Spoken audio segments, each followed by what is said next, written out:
এই গরমে ঠান্ডা ঠান্ডা কুলফি অনেক বেশি পছন্দের, আর সেটা যদি আমের সাথে বানানো যায় টেস্টটা কিন্তু আরও বেটার হয়।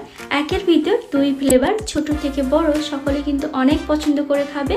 তো এখানে নিচ্ছি হাফ লিটার পরিমাণে ফুল ফ্যাট দুধ, সেই সাথে দিয়ে দিচ্ছি 1/4 কাপ পরিমাণে চিনি, আপনারা চাইলে এখানে কনডেন্স মিল্কটাও দিতে পারেন। আর দিচ্ছি 1/4 কাপ পরিমাণে গুঁড়ো দুধ, আর সামান্য পরিমাণে এলাচ গুঁড়ো দিচ্ছি, আর দিয়ে দিচ্ছি স্যাফরন। এখন একসাথে সবকিছু ভালো করে মিশিয়ে নেব যেন ভিতরে কোনো লাম্পস না থাকে। ভালো করে মেশানোর পরে গ্যাসের ফ্লেমটা অন করে দেব, আর এই দুধটাকে এখন জাল করে ঘন করে নেব।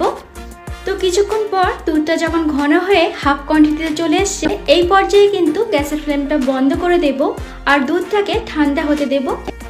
এখানে পাকা আম নিয়েছি, আর প্রথমে আমের মুখটা কেটে নিচ্ছি, আর আমের মুখটা ফেলার দরকার নেই, পরে কিন্তু মুখ আটকাতে এটা লাগবে। এখন একটা ছোট নাইফের সাহায্যে আটির চারিপাশে আগলা করে নিচ্ছি যাতে করে আটিটা খুব সহজে বেরিয়ে আসে। এই প্রসেসটা চামচ দিয়েও খুব ভালোভাবে করা যায়, তো একটু ঘোরালেই আটিটা এখন বেরিয়ে আসবে। একইভাবে বাকি আমগুলো থেকেও আটি বের করে নিয়েছি। আমটাকে একটা বোলের মধ্যে সেট করে নিচ্ছি, আর আপনারা এমন একটা পাত্রে রাখবেন যেখানে রাখলে আমটা নড়াচড়া না করে একদম সোজাভাবে থাকে।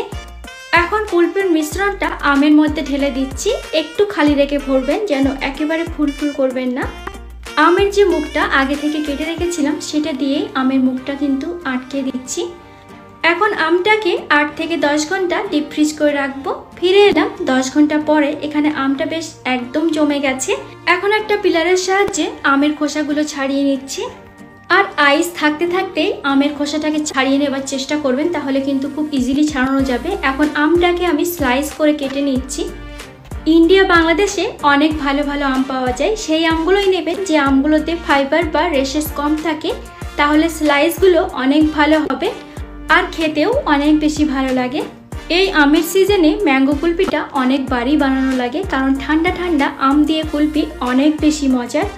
মোটামুটি এখানে সব স্লাইস করে নিয়েছি, এখন একটা সার্ভিং প্লেটে রাখছি। আপনারা কিন্তু চাইলে এইভাবে এমনিতেই সার্ভ করতে পারেন।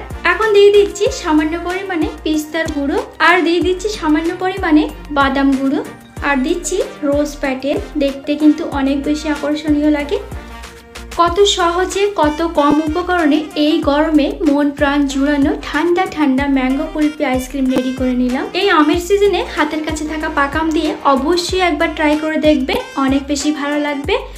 আর আজকের ভিডিওটি যদি ভালো লেগে থাকে ফ্যামিলি ফ্রেন্ডসের সাথে অবশ্যই শেয়ার করবেন।